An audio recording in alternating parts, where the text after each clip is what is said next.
So in Forsaken, there are some things. And that is all about the game. Now for a beloved indigo gourd-headed poet wizard. He is magical, floaty, doctiloquent, and of course, beautiful. Essentially every attribute you wish for in a character. Alright, now for that of interest, making the most out of his gameplay. When the round begins, do not be the first one to get seen by the killer. Hide for some time, then start looking after any individual who is being chased. Additionally, at a survival perspective, it is better to have people counting on you as opposed to relying on them yourself.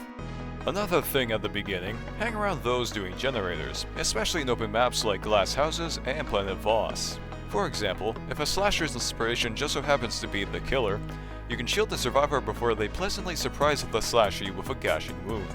Then, you can watch the murderer's temperance fade away as their most powerful source of damage get reduced to a glorified Sally.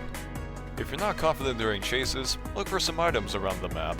For some easy spots, there are cans in these areas of glass houses, some in the mansion at Yorick's resting place, and to name one more selection, some around these parts in Pirate Bay. With the location of these knickknacks in mind, and hopefully in your hand, you can get a much needed boost in risky situations or during last man standing. While still in the effective range of your abilities, try to keep a safe distance from you and the killer at all times. Even when the pursuer seems to be dead set on eviscerating some poor sap, you can never be completely sure when they decide to run after the other nearest or most bothersome target, which could be you. For doing generators, it is advised not to work on them, as your teammates could always use your helping staff. However, if your abilities are on cooldown, or better yet, the current server villain is pitiful in fulfilling their role, go ahead and work on some. When things get tense, i.e. just you and some other weakened survivor, feel free to leave them in the dust if you suspect they lack in proficiency. Of course, while this is considered morally abhorrent and likely pusillanimous, just assure the server you can secure the victory finally enough. And now, I present you the other half of the video, how to use Dumsekkah's abilities effectively.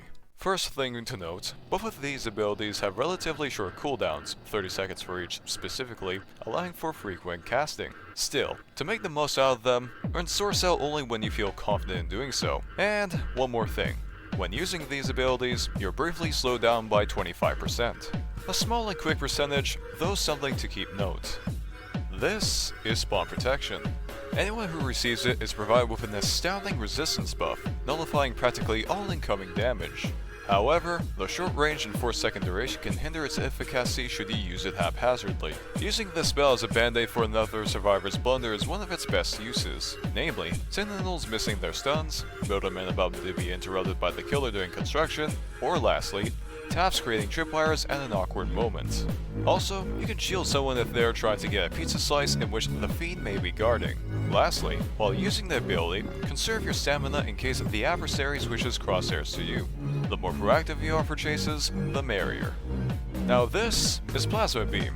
Being more expressive in practicality, it provides a handful of stats effects. When survivors are hit by it, they attain speed 1 for 4 seconds and 20 over health, enough to tank a hit and even some more. Conversely, killers hit by the Mojo are inflicted with slowness 2 for 3 seconds. Positioning properly, you can land Plasma Beam on both the pursuer and a fellow teammate to trivialize the chase for the latter. If you have trouble deciding, aim for your ally just to be safe. Addedly, prognosticate where the survivor may run at, where they can hopefully run in a straight line. When aiming, the beam is influenced by where you face your character model. Preferably, adjust the model so that the staff is either in front or near to your target, allowing for more precise aiming. On a final note, if the adversary whiffs an ability, especially Toolkit's Walk Speed Override or Nuli's Void Rush, firing a plasma beam at them can set the chase slightly against their favor, though heed the warning from earlier. Alright, you can do other things now. Everything after this video is unnecessary for ameliorating your wizardry. I made this more salient character guide to cover up my previous one, with some parts of it having aged poorly. Anyhow, that's all I have to share. See y'all in an indeterminate amount of time.